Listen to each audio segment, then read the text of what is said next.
Hello everyone, आप सभी का स्वागत है हमारे यूट्यूब चैनल पर।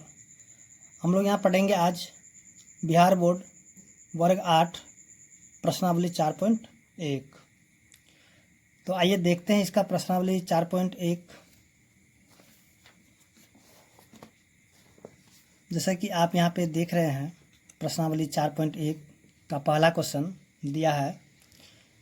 अवकाश के दिनों में कक्षा 8 के विद्यार्थियों द्वारा प्रतिदिन पढ़ने के समय यानी कि घंटों में दिए हुए आलेख में दर्शाए गए हैं।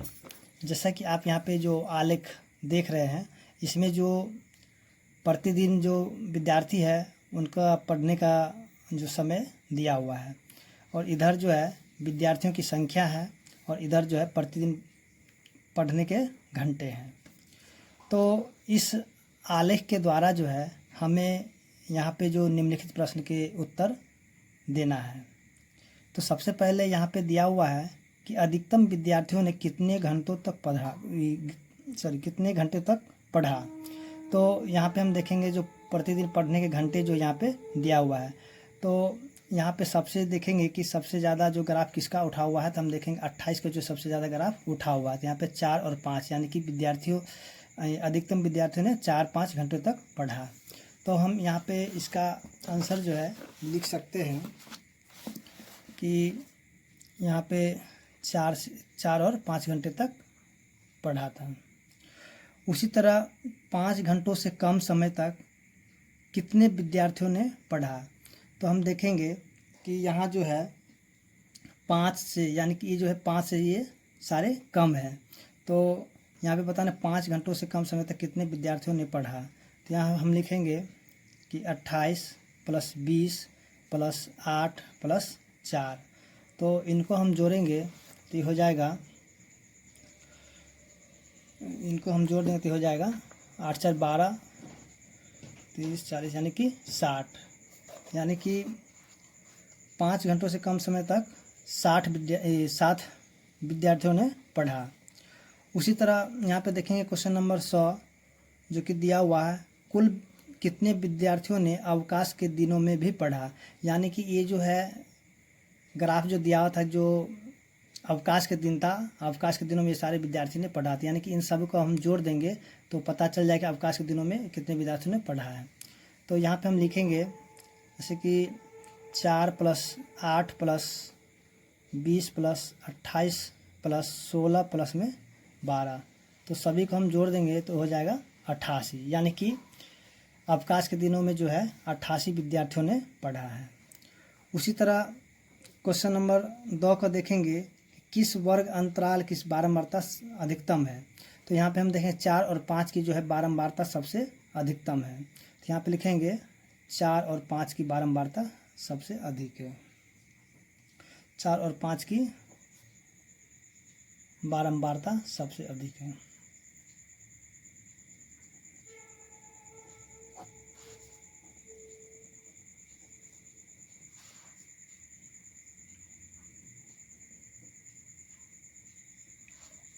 तो इस तरह से जो है मेरा यहाँ पे क्वेश्चन नंबर 1 बन चुका है। अब हम देखेंगे क्वेश्चन नंबर 2। तो जैसा कि आप यहाँ पे क्वेश्चन नंबर 2 को देख रहे हैं कि अपनी कक्षा के सभी छात्रों के जूते या चप्पलों के माप एकत्रित कीजिए, उन्हें निम्न तालिका में भरकर एक बारंबारता बंटन सारणी बनाइए। जैसा कि यहाँ पे दिया है 5 नंबर 6 यानी जूतों की माप, यानी 5 नंबर 6 नंबर 7 नंबर 8 नंबर। उसके बाद यहाँ पे जो है मिलान चिन्ह। तो यहाँ जो है आप अपने हिसाब से जो है यहाँ पे जैसे कि 5 नंबर जूतों की संख्या कितना है, तो हम यहाँ पे लिख लेंगे। जैसे कि हम मानते 5 नंबर जूतों की संख्या 6 कर देते हैं। तो 1 2 3 4 ये हो गया 5 और हो गया 6। तो यहाँ पे लिखेंगे 6। उसी तरह यहाँ पे 6 नंबर जूतों की संख्या हम ले लेते हैं 4। तो 1 2 3 4 तो हो जाएगा 4। उसी तरह 7 नंबर जूतों की संख्या हम मान लेते हैं 5। तो 1 2 3 4 ये हो जाएगा 5, तो हो गया 5। फिर 8 नंबर जूतों की संख्या, तो 8 नंबर जूतों की संख्या मान लेते हैं यहाँ पे 7। तो 1 2 3 4 तो हो जाएगा 5, फिर 6 7।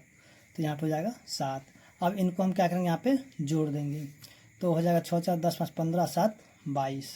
तो इस तरह हम देखेंगे कि क्वेश्चन नंबर 2 का भी आंसर आ चुका है। तो आप जो यहाँ पे अपने हिसाब से भी जो है आप यहाँ पे कुछ भी मान रख करके आप इस तरह से जो दिया हुआ है यानी कि बारंबारता बंटन सारणी आप बना सकते हैं। तो कोई ज़रूरी नहीं कि आप यही मान रख करके बनाइए।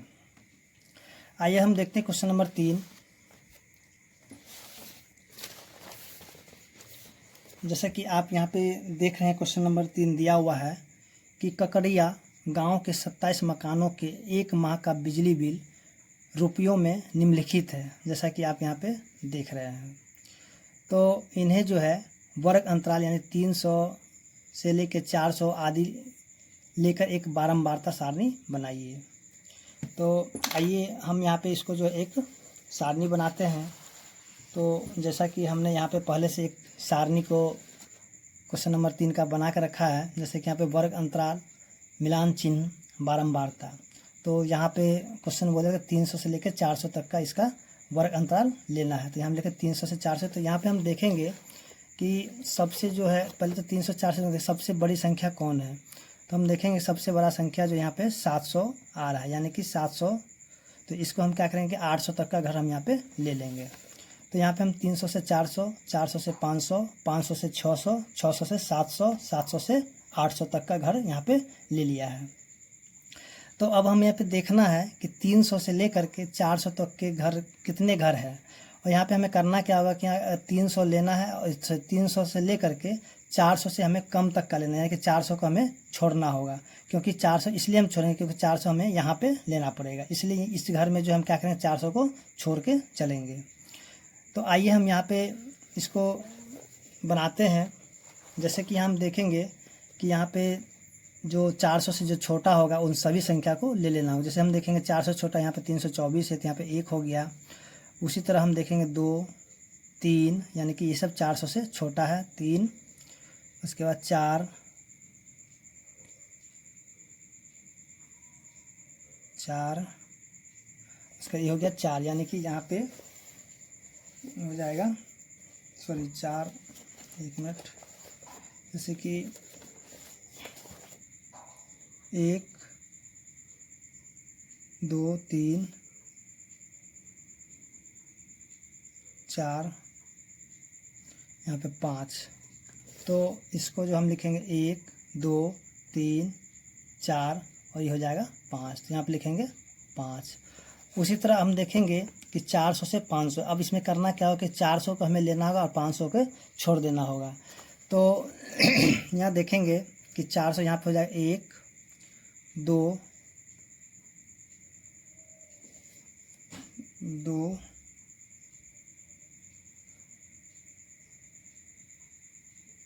3, तो यहाँ पे 3 है, इसकी संख्या हो जाएगा 1 2 3, तो इसको लिखेंगे 3।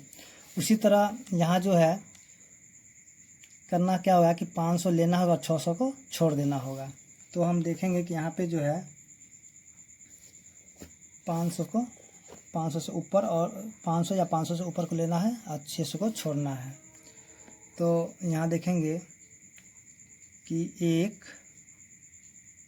2 3 4 5 6 7 8, यानी कि 8 है। तो यहाँ पे लिखें 1 2 3 4 5, उसके बाद 6 7 8 हो जाएगा 8। उसी तरह यहाँ पे जो है 600 को लेकर के 700 को छोड़ना होगा। तो यहाँ पे देखेंगे 700 को छोड़ेंगे तो यहाँ पे 1 के बाद 2 3 4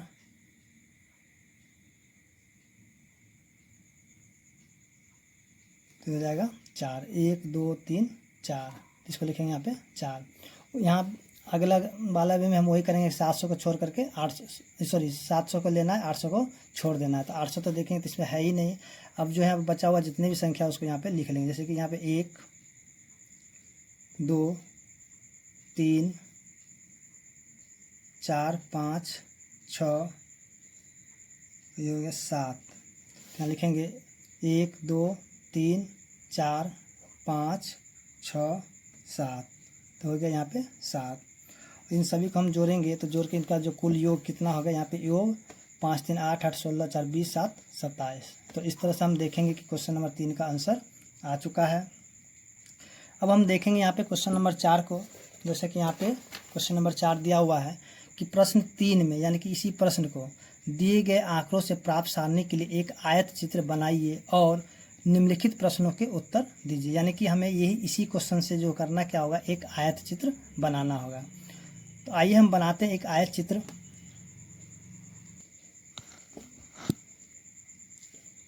तो आइए, जैसे कि हमने क्वेश्चन नंबर जो 3 था उसको यहाँ पे हमने क्वेश्चन नंबर 4 की जगह पे नोट कर लिया है। तो जैसा कि आप यहाँ पे देख रहे हैं कि वर्ग अंतराल और यहाँ पे बारहमानता को हमने ले लिया है।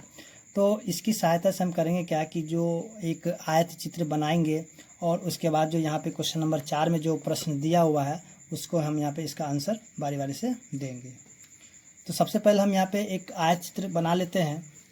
तो यहाँ पे सबसे पहले हम क्या करेंगे कि जो पहला जो घर दिया है, यानी कि 300 से लेके 400 तक का, यानी कि हमें यहाँ पे 5 घर इसका लेना होगा। तो हम देखेंगे कि आप यहाँ पे करिए कि जो रूलर कॉपी होगा उसको यहाँ पे उस पर आप बनाइए ताकि अच्छा से ग्राफ बन सके, या फिर आप ग्राफ का कॉपी पर भी बना सकते हैं। तो हम देखेंगे कि सबसे पहले जो बारंबारता 5 है, तो हम क्या करेंगे यहाँ पे 5 का हम यहाँ पे बना लेंगे। तो ये जो है आपका हो जाएगा 300, ये हो जाएगा 400। उसके बाद जो है अगला जो दिया हुआ है, यानी कि 400 से लेके 500 तक का 3 घर। तो यहाँ पे देखेंगे 3 घर मेरा यहाँ पे आ रहा है, तो यहाँ पे लिखेंगे ये हो जाएगा 500 का घर, क्योंकि यहाँ पे 400 जो है पहले यहाँ पे ले चुके, यहाँ पे होगा 500। फिर आगे वाला देखेंगे जो कि दिया 500 से लेके 600 तक का 8 घर यानी कि लेना है। तो हम यहाँ पे देखें 500 से 600, तो 500 से 600 8 घर, तो 8 घर यहाँ पे आ जाएगा।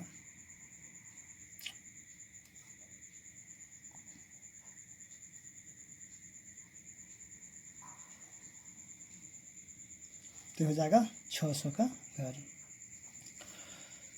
उसके बाद जो है यहाँ पे अब लेना है 600 से 700 का, यानी कि 4 घर। 600 से लेके 700 तक का 4 घर, तो 4 घर यहाँ पे आ जाएगा। तो हो जाएगा ये 700 का घर। उसी तरह यहाँ पे देखेंगे क्वेश्चन नंबर इसका जो है अब जो है अगला घर जो लेना है 700 से 800 के बीच में, यानी कि 7 घर। तो 7 घर यहाँ पे आ जाएगा।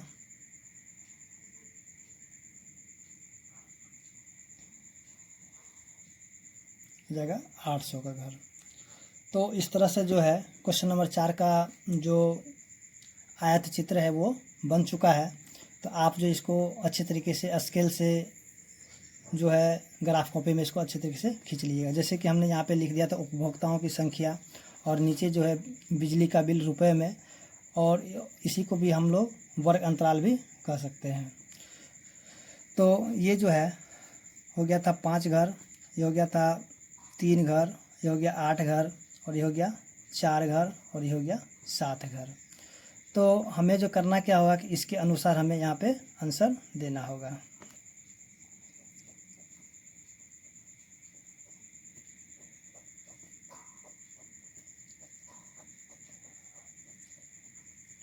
तो यहाँ पे क्वेश्चन नंबर 4 का जो पहला क्वेश्चन दिया हुआ है कि किस समूह में, यहाँ पे जो है दिया हुआ क्वेश्चन में कि किस समूह में बिजली उपभोक्ता की संख्या सबसे अधिक है। तो हम देखेंगे कि 500 से लेके 600 तक के जो बारंबारता है उसमें जो बिजली उपभोक्ताओं की संख्या सबसे अधिक है। तो इसका जो पहला आंसर हो जाएगा 4 का, यानी कि 400 से लेके 500 तक, 500 से 600 के बीच में। उसके बाद जो है इसका दूसरा क्वेश्चन में हम देखेंगे कितने बिजली उपभोक्ता 500 रुपये या उससे अधिक बिल जमा करते हैं।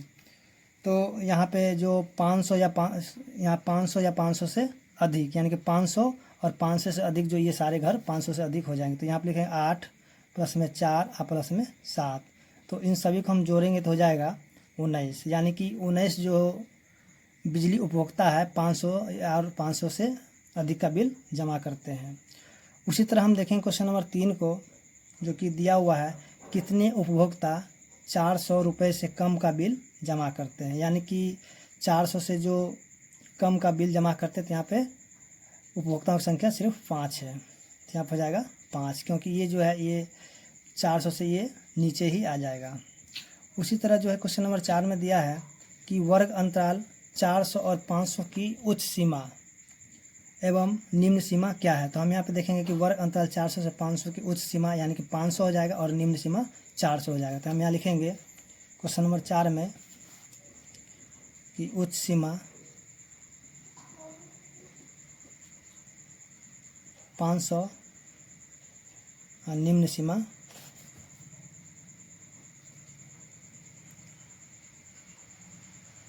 हो जाएगा 400। उसी तरह हम देखेंगे अब जो है दिया हुआ है 5 नंबर में कि आलेख में कितने वर्ग अंतराल है। तो आलेख में हम देखेंगे कि यहाँ पे 300 से 400 के यानी कि बीच में 100 का अंतराल है। फिर यहाँ से सब में जो है 100 का अंतराल है। तो हम यहाँ पे कह सकते हैं कि इसमें जो है 100 का वर्ग अंतराल है, 100 का वर्ग अंतराल है। तो इस तरह से जो है क्वेश्चन नंबर 4 मेरा यहाँ पे बन चुका है। उम्मीद करते हैं कि आपको क्वेश्चन नंबर 4 समझ में आ गया होगा। अब हम देखेंगे यहाँ पे क्वेश्चन नंबर 5। जैसे कि आप यहाँ पे देख रहे हैं क्वेश्चन नंबर 5 दिया हुआ है, राजू अपने घर के कपड़ों को रंगों के आधार पर अलग करके इस प्रकार अंकित करता है कि उजला को W से सूचित करता है, लाल को R से, काला को B से, पीला को Y से, अन्य रंग को O से सूचित करता है। तो बनाई गई सूची निम्न रूप में है, यानी कि यहाँ पे इस प्रकार से दिया हुआ है। तो यहाँ पे बताना है कि मिलान चिन्हों का प्रयोग करते हुए एक बारंबारता बंटन सारणी बनाइए। इसे प्रदर्शित करने के लिए एक दंड आलेख खींचिए। तो आइए हम सॉल्व करते हैं इस क्वेश्चन को।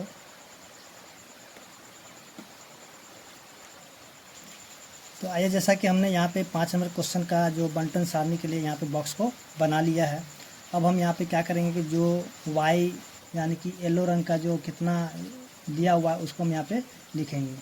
तो आइए सबसे पहले हम देखते हैं कि y जो है कितने हैं। यहाँ पे y यहाँ पे यहाँ पे y है 1 2 3 4 5 6 7, यानी कि y है यहाँ पे 7। 1 2 3 4 5 6 7 हो जाएगा 7। उसी तरह हम देखेंगे W, जैसे कि यहाँ पे हमने लिखा हुआ है, तो आप जो अपने हिसाब से लिख लीजिए, जैसे कि यहाँ पे दिया हो जिस हिसाब से लिख लीजिए। यहाँ पे W है, तो W कितना है, यहाँ पे 1 2 3 4 5 6 7 8। तो लिखेंगे 1 2 3 4 5 6 7 8, यहाँ हो जाएगा 8। उसी तरह हम देखेंगे कि R की संख्या कितनी है। तो R है 1 2 3 4 5 6 7 8 9 10, लिखेंगे 10। तो 1 2 3 4 5, 1 2 3 4 5, तो 5 और 5 हो जाएगा 10। उसी तरह हम देखें कि B कितना है। तो यहाँ पे 1 2 3 4 5 6,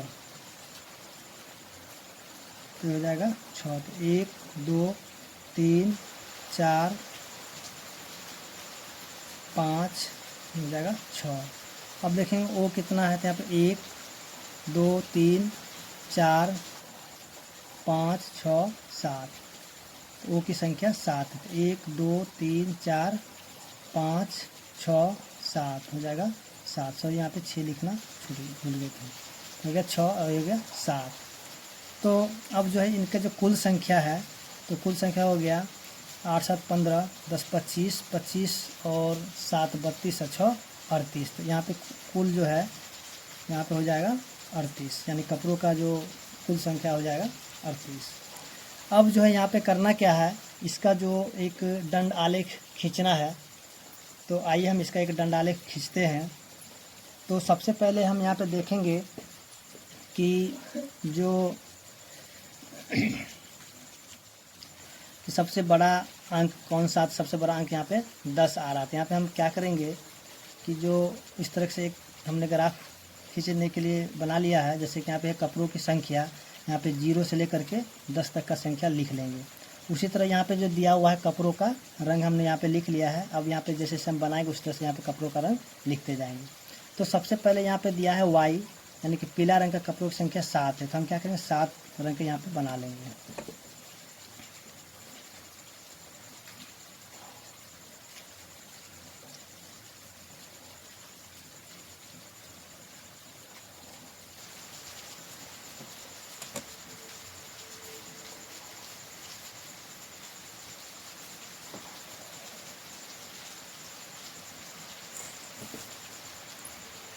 तो यहाँ हो गया ये Y। इसके बाद जो है W, यानी कि वाइट है 8। तो हम यहाँ पे 8 इसको इस तरीके से बना देते हैं।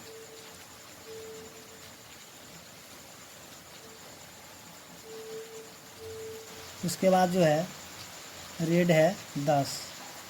तो यहाँ से हम इस प्रकार से इसे खींच लेते हैं।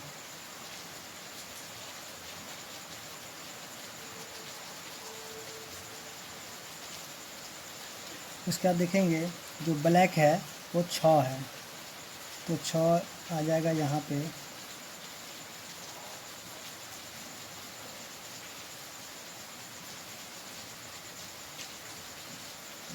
उसके बाद जो है अदर जो है 7 है। तो अदर हो जाएगा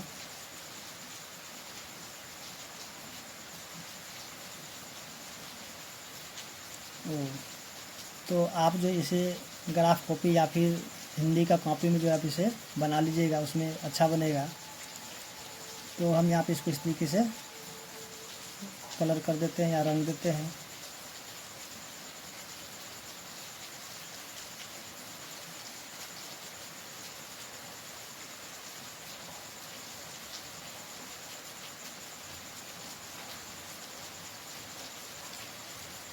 तो इस प्रकार हम देखेंगे कि क्वेश्चन नंबर 5 मेरा बन चुका है।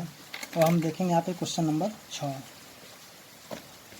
तो जैसा कि यहाँ पे क्वेश्चन नंबर 6 दिया हुआ है कि अपनी कक्षा के छात्रों से यह जानकारी प्राप्त कीजिए कि वह घर पर पिछले दिन कितने समय पढ़े। इन आंकड़ों को निम्न वर्गीकृत बारंबारता सारणी भरिए। तो आपको करना क्या होगा, आप जो यहाँ पे जैसे दिया है कि 0 से लेकर 30 मिनट तक कितने बच्चों ने यहाँ पे पढ़ा, तो उसका यहाँ पे नंबर लिख करके यहाँ पे मिलान चिन्ह कर देते हैं। यहाँ पे आप जो कोई भी संख्या रख करके इसे आप कर सकते हैं। तो आइए हम करते हैं इसको। तो जैसा कि यहाँ पे जो है यहाँ पे कोई भी संख्या लिख करके और आप क्या करिए एक आयत चित्र बना लीजिए। जैसे कि हमने यहाँ पे पीछे 2-2 आयत चित्र बनाया था, उसी तरह आप भी जो यहाँ पे आयत चित्र बना लीजिएगा। तो मानते हैं कि 0 से लेकर 30 तक जो यानी कि 0 से लेकर 30 मिनट तक जो है 5 विद्यार्थियों ने पढ़ा। तो यहाँ पर 1 2 3 4 और ये हो गया 5। तो ये हो जाएगा 5। उसी तरह 30 से लेकर 60 तक मान लेते हैं कि यहाँ पे 3 विद्यार्थियों ने पढ़ा था। 1 2 3, यहाँ पर लिख देते हैं 3। उसी तरह 60 से लेकर 90 मिनट तक जो है मान लेते हैं कि यहाँ पे 7 बच्चों ने पढ़ा। तो 1 2 3 4 5 6 7, यहाँ पर लिखेंगे 7। तो यहाँ पे जो आप अपने मन से कोई भी अंक यहाँ पे रख सकते हैं, यानी कि ज़्यादा बड़ा मान नहीं रख करके थोड़ा छोटा छोटा ही मान रख लीजिएगा। तो 90 से लेके 120 तक मान लेते हैं कि 1 विद्यार्थियों ने पढ़ा। तो यहाँ पे लिखेंगे 1 हो जाएगा 1। उसी तरह 120 से लेकर के 150 तक जो है मान लेते हैं कि 3 विद्यार्थियों ने पढ़ा। तो 1 2 3, यहाँ लिखेंगे 3। उसी तरह 180 से लेकर 210 तक जो है 4 विद्यार्थियों ने पढ़ा। तो 1 2 3 4, यहाँ लिखेंगे 4। फिर जो है 210 से लेकर 240 तक जो है, मतलब मान लेते हैं यहाँ पे जो है 2 विद्यार्थियों ने पढ़ा, तो यहाँ पे 1 2, तो यहाँ पे लिखेंगे 2। अब जो है करना क्या है कि आपको जो है इस जो आंकड़ा यहाँ पे दिया हुआ इसी की सहायता से आप क्या करें, एक आयत चित्र बना लीजिए। जैसे हमने पीछे एक आयत चित्र बनाया हुआ था, तो आप जो उसी की सहायता से इसे बना लीजिएगा। तो उम्मीद करते हैं कि आपको क्वेश्चन नंबर 6 समझ में आ गया होगा। अब हम यहाँ पे देखेंगे क्वेश्चन नंबर 7 को। तो यहाँ पे क्वेश्चन नंबर 7 में दिया हुआ है कि निम्नलिखित में से किस प्रकार के आंकड़ों को दर्शाने के लिए आप एक आयत चित्र बना सकते हैं। तो जैसा कि यहाँ पे दिया हुआ है तो घर के जो विभिन्न अनाजों की मात्रा है, तो इसको जो है हम यहाँ पे नहीं दर्शा सकते हैं। उसके बाद जो बहुत दिया है किसी विद्यालय के सभी विद्यार्थियों की ऊंचाई, तो इसको हम जो दर्शा सकते हैं। मान लीजिए कि ऊंचाई जो है किसी का जो है 10 सेंटीमीटर है, किसी 10 इंच है, यहाँ पे जो है किसी जो विद्यार्थी की ऊंचाई जो मान लेते हैं 5 फीट है, किसी का 3 फीट है, किसी का 4 फीट है, उस हिसाब से जो है आप यहाँ पे इसका जो है बना सकते हैं। उसके बाद जो है यहाँ पे 5 कंपनी द्वारा निर्मित टेलीविज़नों की संख्या, तो टेलीविज़न संख्या के जो है आप यहाँ पे जो है आयत चित्र नहीं बना सकते हैं। उसी तरह जो एक व्यस्त चौराहे पर प्रातः 8 बजे से लेकर दोपहर 2 बजे तक गुजरने वाली वाहनों की संख्या, तो यहाँ पे जो आप यहाँ पे उसको ज्ञात कर सकते हैं। जैसे कि यहाँ पे जो वाहन जो बहुत प्रकार के होते हैं, इसलिए जो आप इसका जो है आयत चित्र खींच सकते हैं। उसी प्रकार आपके वर्ग के सभी छात्रों के घर से विद्यालय की दूरी जो है आप जो इसको मीटर में प्रत्येक के लिए कारण मतलब दीजिए, यानी कि आप जो इसको भी यहाँ पे बना सकते हैं। क्योंकि जो है सभी विद्यार्थियों की दूरी जो है समान नहीं होकर के आगे पीछे हो सकता है, तो इस प्रकार जो आप इसका भी आयत चित्र बना सकते हैं। तो उम्मीद करते हैं कि आपको जो है क्वेश्चन नंबर 7 समझ में आ गया होगा। अगर आपको मेरा वीडियो अच्छा लगा हो तो मेरे चैनल को लाइक और सब्सक्राइब कर लें, ताकि हम जब भी वीडियो बनाए तो आपको जो है वीडियो का नोटिफिकेशन मिलता रहे। धन्यवाद।